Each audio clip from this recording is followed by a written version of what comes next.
If you're serious about XRP and if you're interested in knowing how long it took XRP to go monumental after this price structure formation, whether it's in 2014, whether it's in 2017, or a similar move in 2021, not just against Bitcoin, but also in the dollar terms. How long did it take? Why? And then the question becomes this: why the hell is no one searching for XRP? Where the hell is the retail now? You're going to get all those answered in this video here. So make sure you watch this till the end. Welcome to the scientific investor family, where the normal retail guys get to learn how to become the next top 10% of this world. If you're looking for assets, the updates, the macro, the micro, different assets in this market, showing you opportunities, red flags, and everything else, follow the scientific investor family using this link, which is in the description of this video in YouTube or in the bio of Twitter. Now let's get directly into XRP. If you're looking at this particular chart, this is XRP to Bitcoin on a weekly. It gives you a guaranteed outlook. Like last two times, the bullish divergence came in. 160 days, it topped out against Bitcoin. 70 days, it topped out against Bitcoin. So that's 2014, then 2017. The next one was not a divergence, it was a double bottom. And it went up like same 60 days. But the ROI was small. Why? Because you did not have a divergence, because it didn't show enormous buying power entering into this market. However, right now you have that here. And that's something interesting.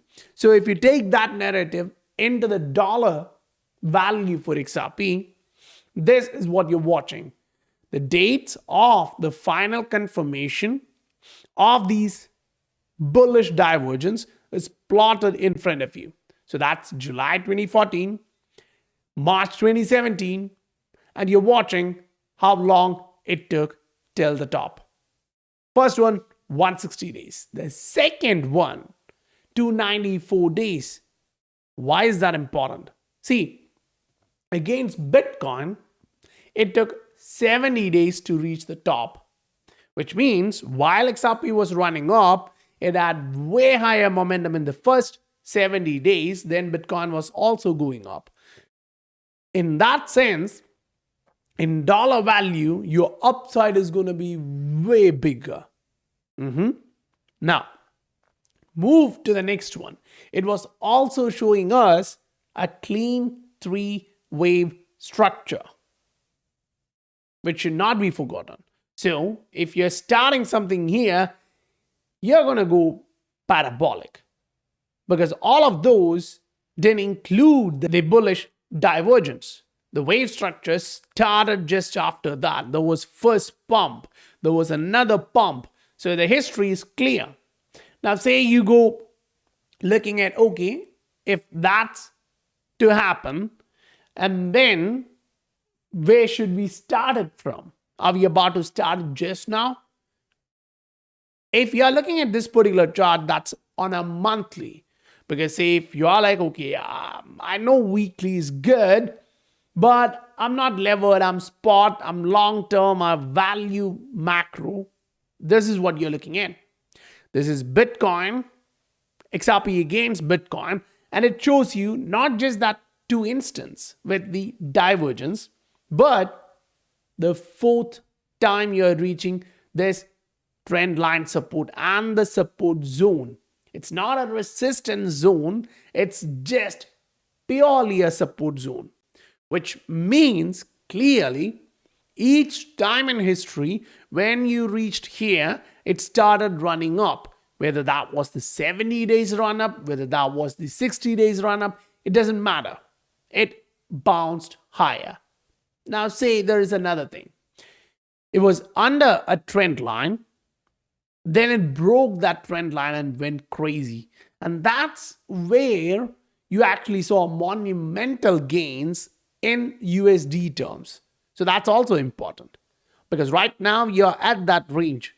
Any bounce through this range is going to give you a breakout.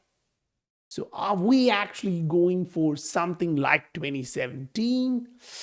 There are odds for that. Maybe the structure looks same, but the ROI will not be the same for sure. But then the question becomes like, if that's so, where the hell is the retail? No one is searching for this. But there's a catch on it. The reality looks a little bit different. Those people who search comes later. Honestly.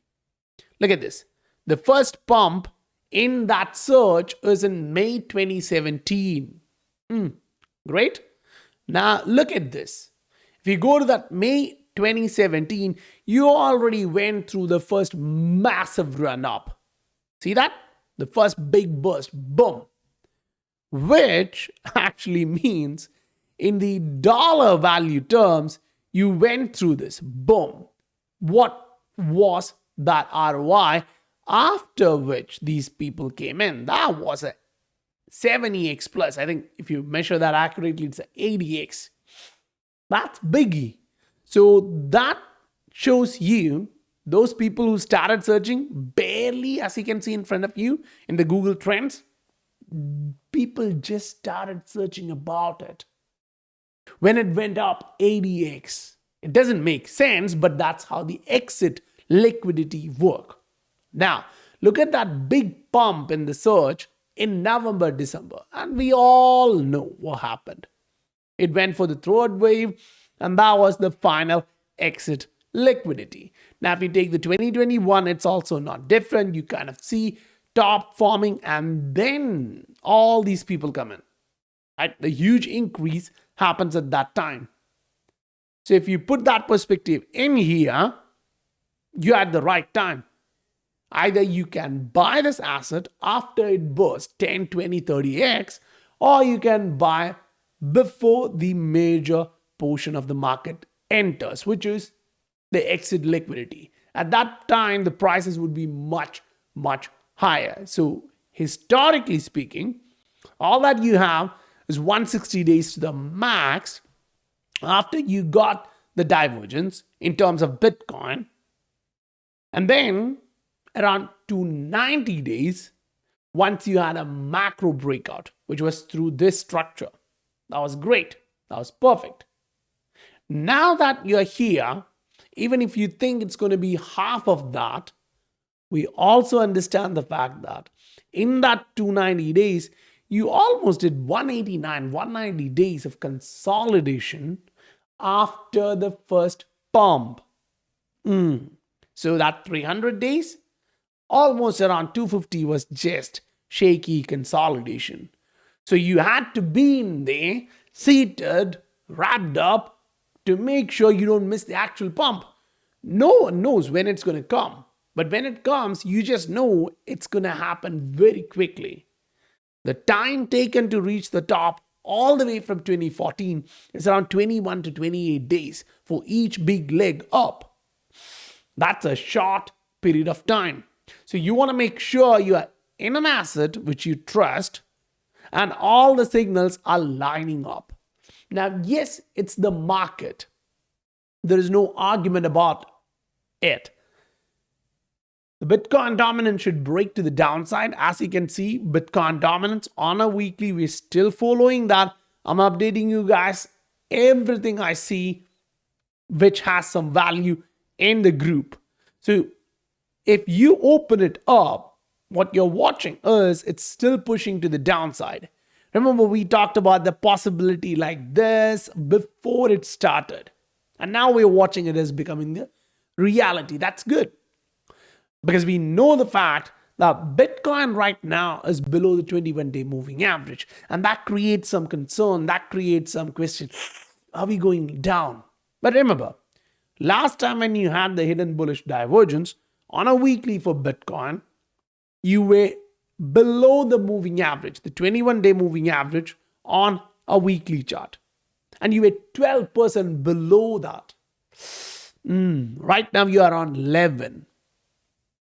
There is a lot of similarities. Right now you're forming a hidden bullish divergence. Yes, you need a weekly to either close with a bare 1% gain or 0.5% gain, whatever, that's okay. Because you look through here, that created hidden bullish divergence back in September last year. So the odds of something similar coming up here cannot be neglected. Great. Now you look at the fundamental side of this. Okay. Retail is about to come in. The exit liquidity is about to come in because they are opening up the gates.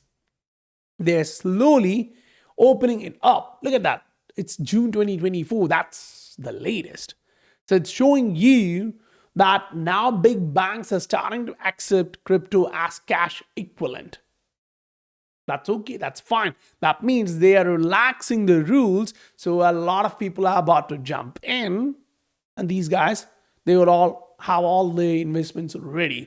And by the time the retail starts coming in, the early guys make some gains. The late guys, these big money, the smart money, call them exit liquidity. So we don't want to be them, because when you're in the market and you're watching through this, you're watching, see, there's a lot of money coming into the wallet.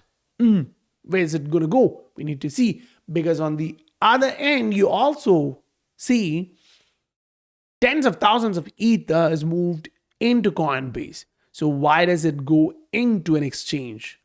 Is it to sell? Think about it. Think about it. Because there's a lot of movement.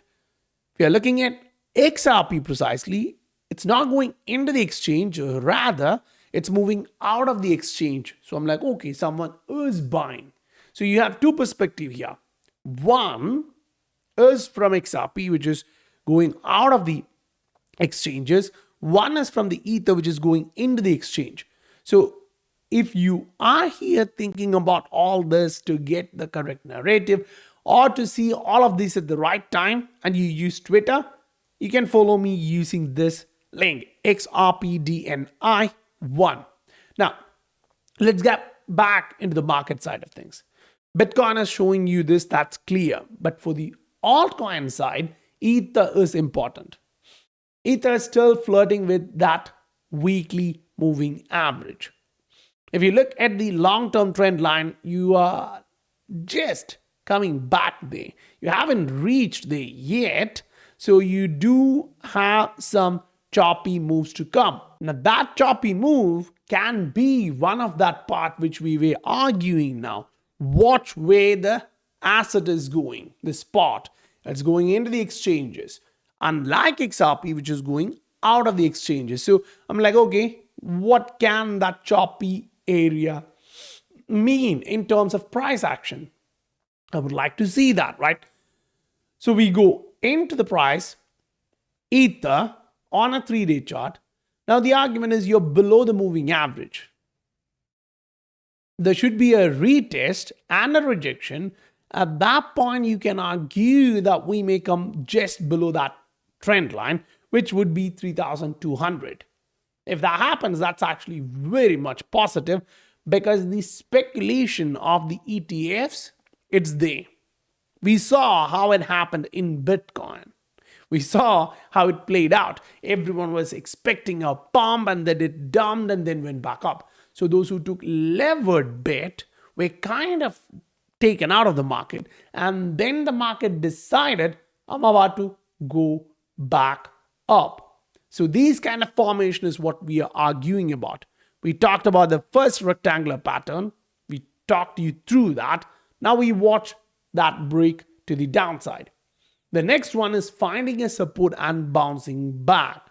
Because still, when you come on the macro chart, you put on this, you're like, okay, the RSI is still below this level. The top in the market cycle usually comes when you're at least close to 75, 80. You didn't come close to that position, which means this asset is still going to go higher. Maybe 6,000, maybe 10,000, it's going to go higher. But it depends on what you're looking at and what your horizon is, because a monthly chart is super bullish, whereas the weekly is trying to find a bottom. But then you slowly zoom in and it argues I'm below the moving average, I need to get back up. There's a lot of choppiness. So if you form this pattern, you'll get to see in the SI family where everything will be updated just like this. So if you want to get there, use the link, reach there. Now, if you haven't smashed the like button yet, I would request you, please do that for me. I appreciate that a lot. I'll meet you guys on the next video. Bye for now.